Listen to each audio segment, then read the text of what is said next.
Hello, this is a music arts ranking video. It's a review of film, classic DC films.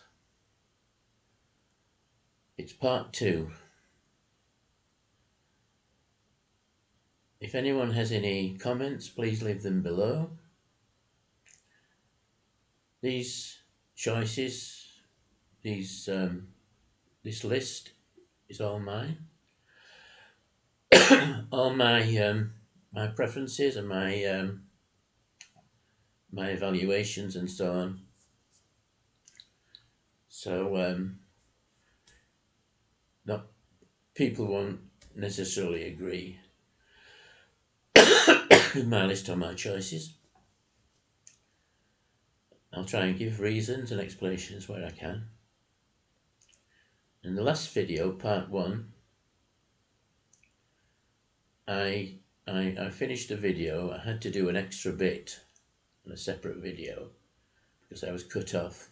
The battery on my computer ran out and I had to recharge it. So I did an extra bit. And it's called Classic DC Film Review Part 1 Continued. This is Classic DC Film Review Part 2. And the last movie it was that I looked at was Wonder Woman 1984. It's a fantastic movie. It was big, it was beautiful, it was colourful, and it was a great story.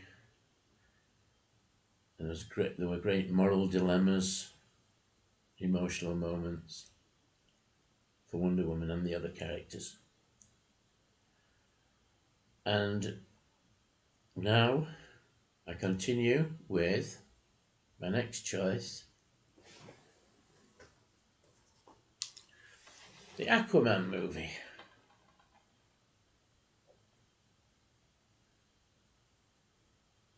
Long-awaited movie.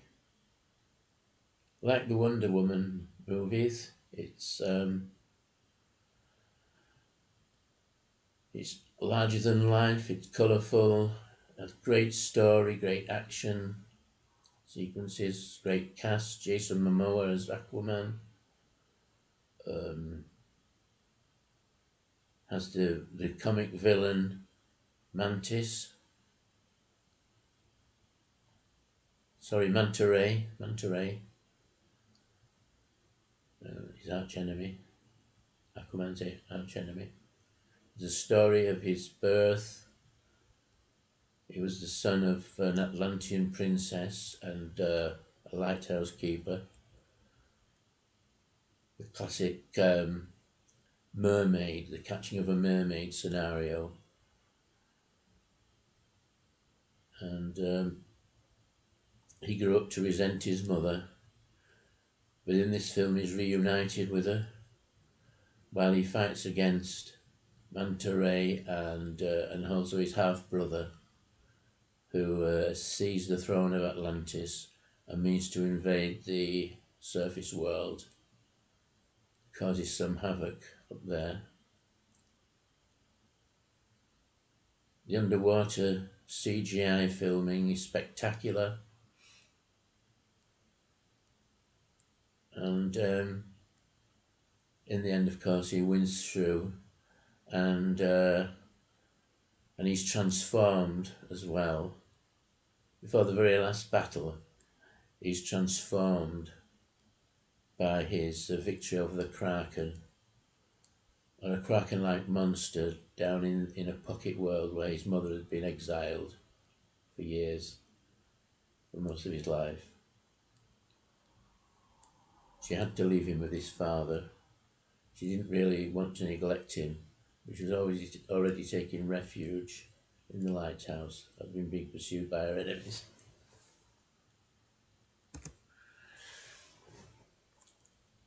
So there we have it, Aquaman. Fantastic story. One of the great movies like the Wonder Woman films and also the Green Lantern film that I reviewed in the last video. Okay.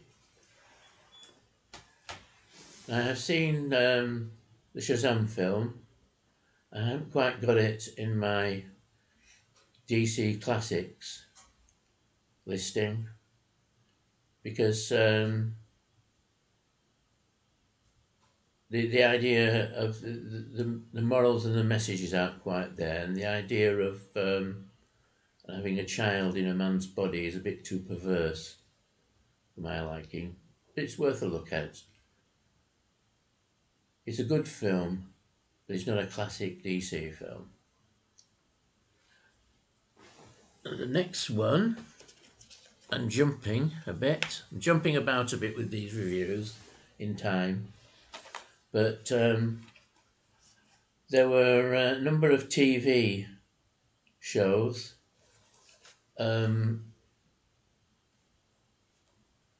Flash, Supergirl, Green Arrow, started with the Green Arrow series, and DC's Legends of Tomorrow. And they were good TV shows, like the old Flash series with Wesley Shipp as the Flash. But they aren't quite vital enough. They don't have all the ingredients consistently to make classic DC. But the four crossover adventures elevate this world into classic DC. So you get team-ups between all the different heroes from the different shows. The best series was the DC's Legend of Tomorrow. But these these classic crossover events, several episodes long, you can get them all separately in DVD cases. There's Invasion,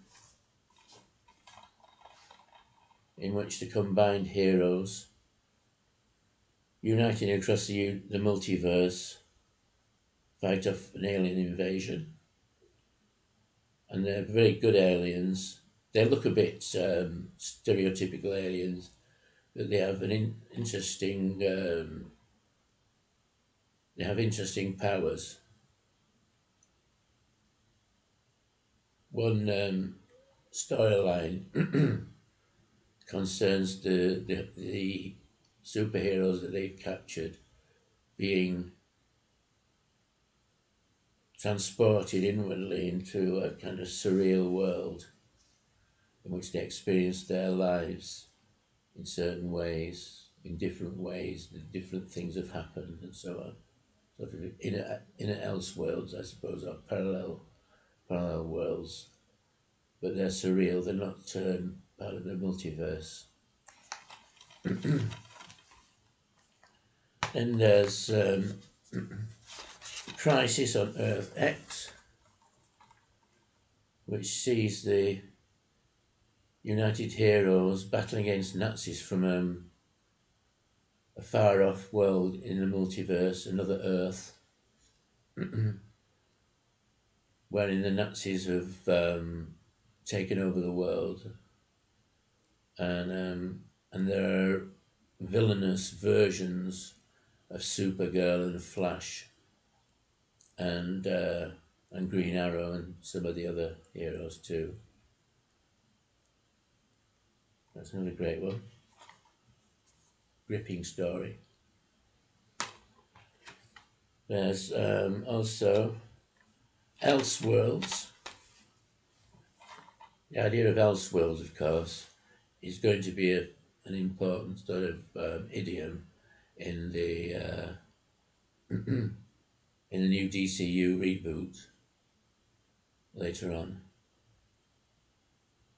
And this story involves a character called the monitor, the screen went up for a second there, a kind of cosmic guardian, granting a book to an academic who has a kind of wanderlust for power and glory, and it enables him to change reality, and realities get changed in all sorts of ways. So it's partly a multiverse saga and partly to do with other differences in realities. And to crown the trend, there's a great Crisis on Infinite Earths story,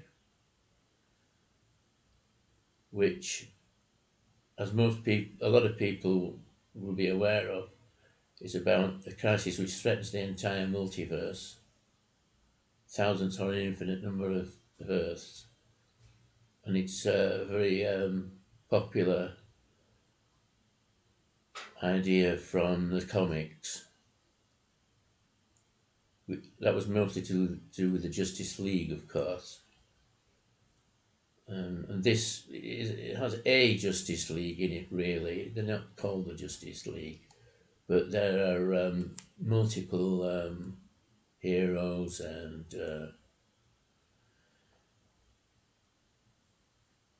the Legends of Tomorrow, and the Superman plays a big part, more than one iteration of Superman.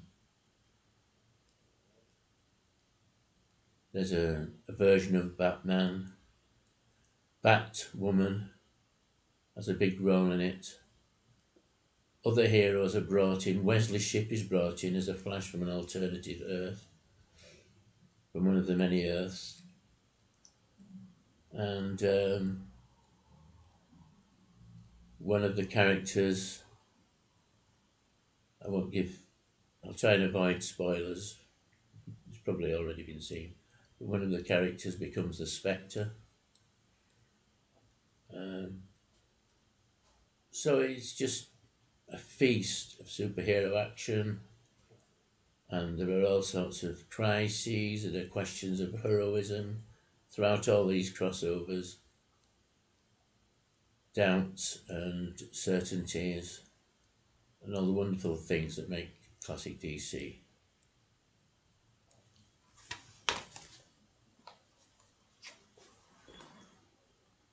So that's those. Now, a new trend in DC films. The comic wasn't very well known. It's not one of the sort of most famous comics, but talking about a group of people known as Suicide Squad. This is the Suicide Squad movie. The main character is Harley Quinn, who is the Joker's girlfriend. The Joker appears in it, a different actor to previous Jokers. Does a great job. But the the crisis here, or the dilemma, is that these essentially super villains, incarcerated for various crimes, are brought together by Amanda Waller, who is a government agent, and recruited to fight against world-threatening events. Or it ensues that that there is a world-threatening event, but it's caused by one of the supervillains, not one of the incarcerated ones, but by the Enchantress, who is the alter ego of June Moon, the professor who discovered excuse me, who discovered an artifact in a remote jungle and was possessed by this witch or enchantress from another dimension. A squaggly little sort of hag, but she undergoes a transformation, a wonderful bit of cinematography in action. She transformed into kind of great and terrible beauty, like a snow queen, and proceeds to essentially obliterate the planet, having resurrected her brother, who is also a demon. And the Suicide Squad dilemma is, although they're being forced on the mission, they ultimately have to make the decision to be heroes. And there's Harley Quinn, Captain Boomerang. You may recognise some of the characters from the comics. Captain Boomerang, Killer Croc, and other ones. But Margot Robbie's Harley Quinn is just delightful. Great character. And she goes on to make or to star in the next film of my list, which is Birds of Prey, or The Fantabulous Emancipation of Harley Quinn. This is a kind of alluding structure to the old Batman TV series from the 60s, in that there's a narrator. The Batman TV series made use of a narrative voice, overdubbed. And this one has Harley Quinn telling her own story, of course. She breaks up with the Joker, and over the course of many adventures, some of which are very humorous, she makes this team, becomes part of this team, the Birds of Prey, who defeat the Mask, who is a sort of evil gangster, and his associates, and they go off to become crime fighters, while Harley Quinn goes off with the young pickpocket girl who become adhered to her for various reasons, presumably to live a life of crime again, but it's all done in good humour. I wouldn't say these two movies, Suicide Squad and the Birds of Prey, are suitable for children, really. There's a lot of swearing and very graphic violence, but these are definitely classic DC movies. Part of Harley Quinn's dilemma is that she has got not a heart of gold exactly, but she does have good qualities, and she has sorry, develops a sort of protective, almost mother love for the young girl pickpocket character in Birds of Prey. So, and none of them are nearly as bad as The Mask. Right. Now, I'm going to jump forward a little bit. I'm not including the Suicide Squad, the second Suicide Squad, in my classic list, because the violence is too gratuitous, and the character of Harley Quinn suffers a little bit in it. She becomes a bit senselessly brutal. And also, the attempt to create Starro the Conqueror cinematographically, if that's the right word, in cinema,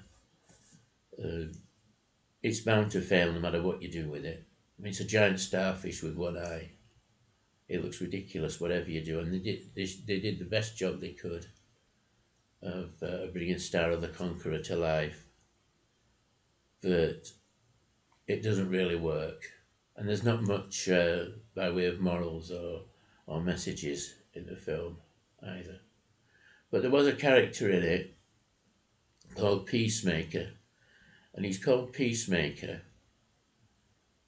because he kills people and hence creates peace, which is a bit mad, I know. But this new trend in DC films of having the supervillains as or criminals as central characters, and having them make moral choices is a very interesting one. And my next choice is the first season of Peacemaker TV show made for Netflix, and it's just great. It's just it never lets up. It's just one event after another. The characters are great. Amanda Waller features in it again. Eagly is a delightful character.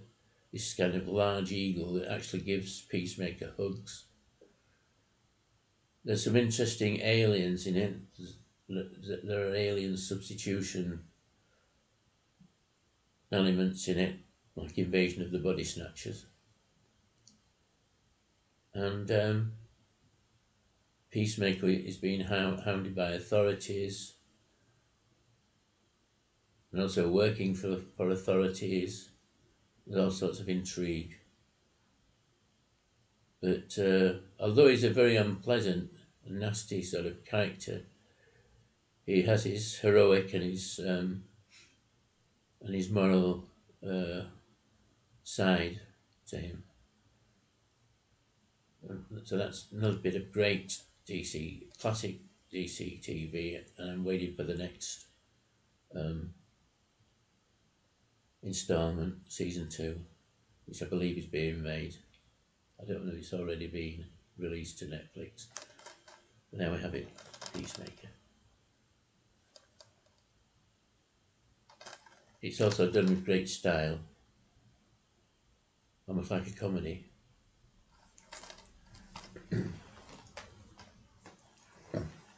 Next one is another classic superhero film, which didn't do well at the box office and has been criticised heavily. But I think it's fantastic, it's great, and it's Black Adam. Now, Dwayne Johnson spent a lot of time on this film, and he wanted to make the ultimate DC superhero film with his favourite character, Black Adam, from the comics. And that's exactly what he did. It's big, it's colourful, there's great action sequences, it's larger than life. There are great issues at stake here. Is it right to kill?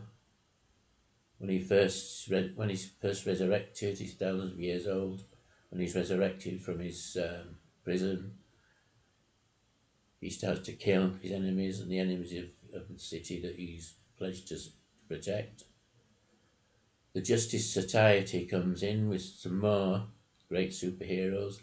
With the first big screen appearance of Hawkman. Dr. Fate, who's one of the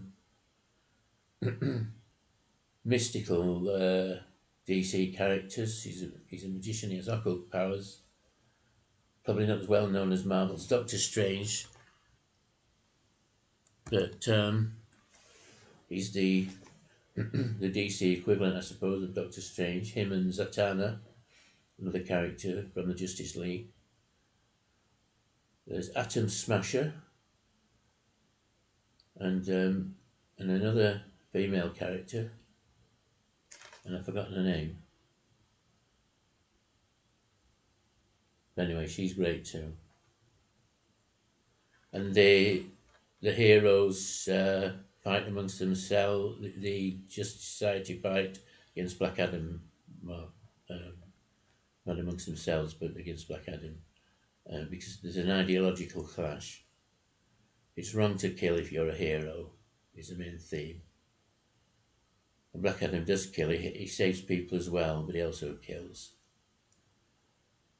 In the end, the bad guy uses the crown that this the lady who's responsible for resurrecting Black Adam.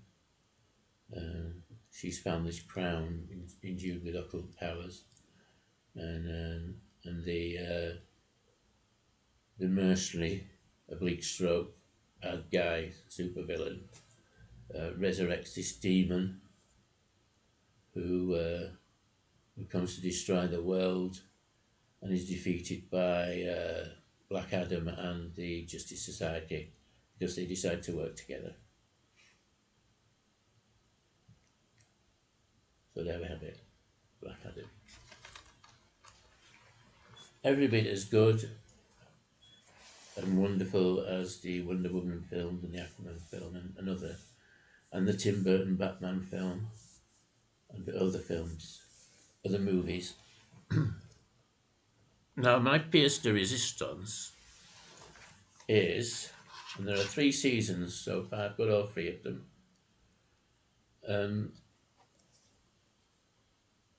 I'm waiting for the 4th. I don't know if it's been released yet. Anyway, what I'm talking about is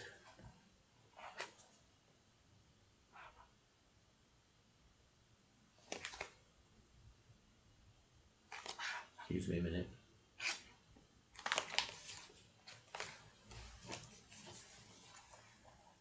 Titans. That's season 1.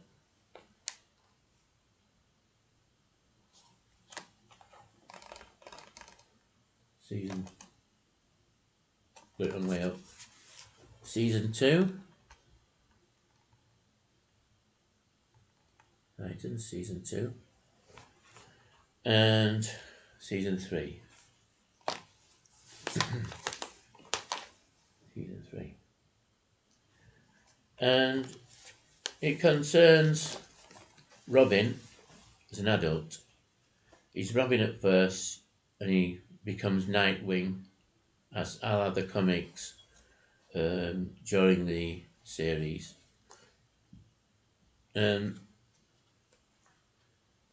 He's become a police. He's left Batman. He's become a police detective, but he still works as Robin, fighting crime at night. And those of you who are familiar with the Titan comics, they began with the Teen Titans and kind of evolved over time. But anyway, there's something of a potted history of the Titans in this series via flashbacks, which occur for various reasons, sometimes reasons relevant to the present situation, in which Robin is essentially gathering new Titans together. Raven, Beast Boy, Star Sapphire, who's a girl from another planet. Her sister, Black Star, becomes a Titan. She's a bad guy, a good guy, and a bad guy again. There's a lot of that. There's another Robin the current Robin, Batman's Robin, replacement Dick Grayson.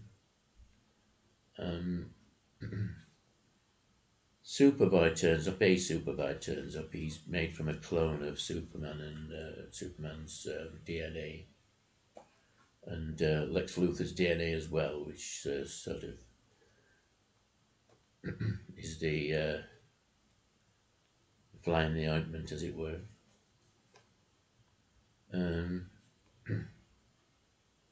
There are flashbacks to earlier iterations of the Titans, with Aqualad and Wonder Girl. And Wonder Girl joins again as a slightly older character in this series. And it's also it's a Hawk and Dove show as well. The Hawk and Dove are slightly older than the other characters. They're all young adults, and Hawk and Dove are a bit older. So it's a Hawk and Dove show as well. And in a way, it's a kind of Batman show, a bleak stroke Bruce Wayne, really. It's really a Bruce Wayne show. But of course, the Batman is a big presence in it, without there being any Cape Crusader action, with one exception, which I'll explain in a minute. It's presented, the entire series is presented as a modern drama. So the characters are at first disparate, and they all have emotional and psychological baggage and backstories, somewhat tragic backstories. Raven's the other character that I was about to mention. Very important central character to the entire series. Anyway, I thought of her because she had a backstory in which her mother was shot, and she was being pursued by a death cult, a sort of cult which was dedicated to resurrecting Satan, essentially, or bringing a demon through from another dimension. There are all sorts of regular relationships. I wouldn't say it was all that suitable for children, because there's sex and graphic violence. It's not gratuitous violence, but it's quite graphic at times. In fact, Dick Grayson has a few naughty encounters with various female characters, and there's a scene with Hawk from, of course, the Hawk and the Dove team with a woman. Fairly explicit sex scene, and there are all sorts of relationship problems among the characters and so on. But it all adds to the superhero saga. It doesn't detract, which it could easily do. A situation like that could detract from a superhero story, but in this case it doesn't. It's handled so well.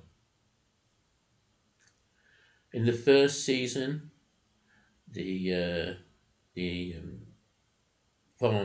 gradually forming Titans face off against the Death Cult, and defeat the demon that comes through. At the beginning of the second season, they defeat the demon that comes through, but not before.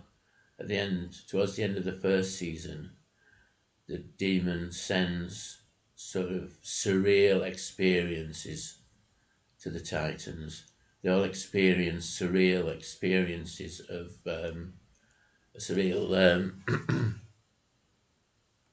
dream sequences, should I say, in which things happen that haven't really happened, deceptive things, and things that are going to happen that aren't really going to happen, in order to deceive them.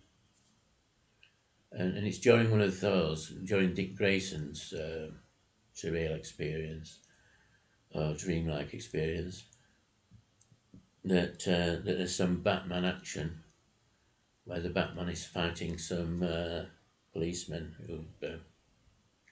who've invaded Wayne Manor. Anyway, the second season introduces Deathstroke and Dr. Light. And also, interestingly, Deathstroke's daughter becomes a Titan, and of course turns out to be a mole for Deathstroke. The young Robin, the new Robin, he has also left Batman.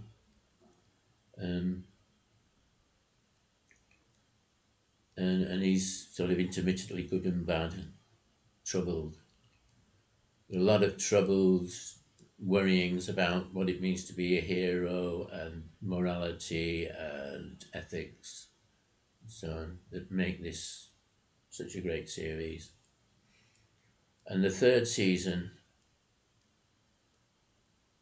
shows involves a character known as the Red Hood, and also Scarecrow, one of the Batman's enemies. Without any spoilers, I won't explain about the Red Hood. The Scarecrow's great, with his fear gas and his clever manipulations, involving Gotham City being more or less conquered by Scarecrow and the Red Hood. And throughout all this, Bruce Wayne appears very frequently, and this character of the Batman, the character of the enlightened thinker, who's sure of his morals and his ethics, is manifested here in the drama. He's criticised. There's the criticised that a lot of people think of course. Is it right for him to have young assistants, i.e. Robins, and put them in danger? Yeah. What's the morality of that? Of course, with his pragmatism and all the other attempted criticisms, Batman's mostly legendary in conversation during the Titans series. But there are sort of these damaged characters criticising him, but of course he turns out to be perfectly right in all his thoughts and his beliefs. And this is the redemptive aspect of the drama. Bruce Wayne's character, really. Yes. I don't think I can say much more about that. So that's the Titans. If I have any criticism of this, is that the lighting is a bit dark, a bit dim throughout. But that's how modern drama goes, doesn't it, these days? But some great colours as well, quite a lot of the time. There we have it, Titans, and there's season 1. Having a look at. Ooh. There we are. So that is it. That's the end of my choices. I hope you've enjoyed the video. Excuse me. So, just to recap, this is my listing. Titans, all 3 seasons.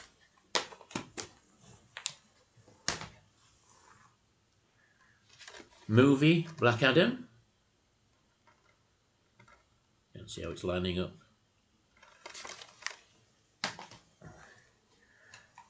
Peacemaker, the first and so far the only available season.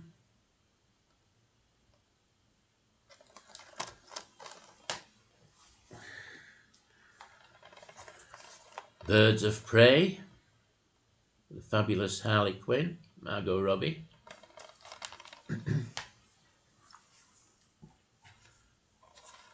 Suicide Squad.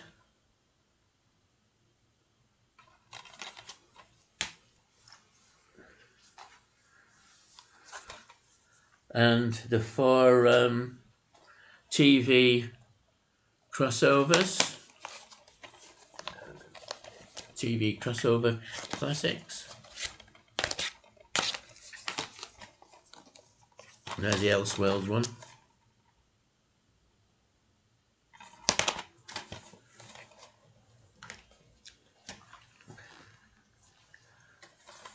Aquaman. The new Aquaman film will be coming out soon.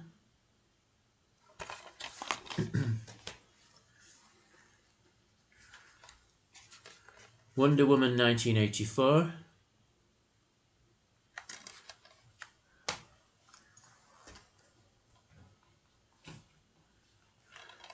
The great landmark Wonder Woman.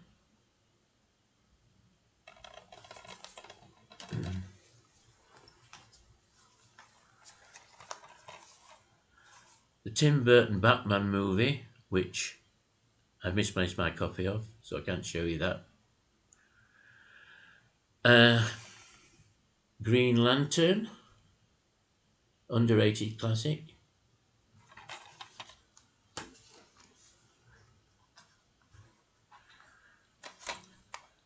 The Dark Knight Rises.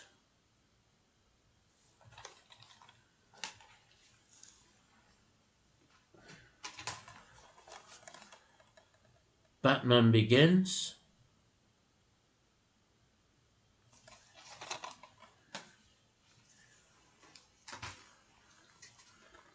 Supergirl with Helen Slater. Gorgeous Helen Slater.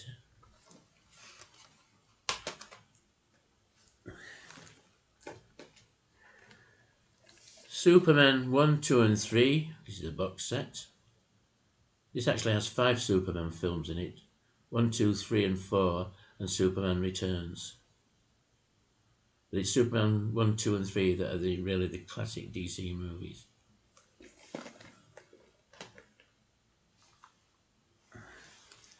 And last but not least, the original Batman TV series from the 60s. This is also in a box set with multiple discs. Seasons 1 and 3. And a few episodes from season 2 too. Right. Thank you for watching this video. I'll be doing more videos ranking music, books, films. I hope to do a Marvel listing soon. So, bye-bye. This is Sherwin Green saying, hope I'll see you soon.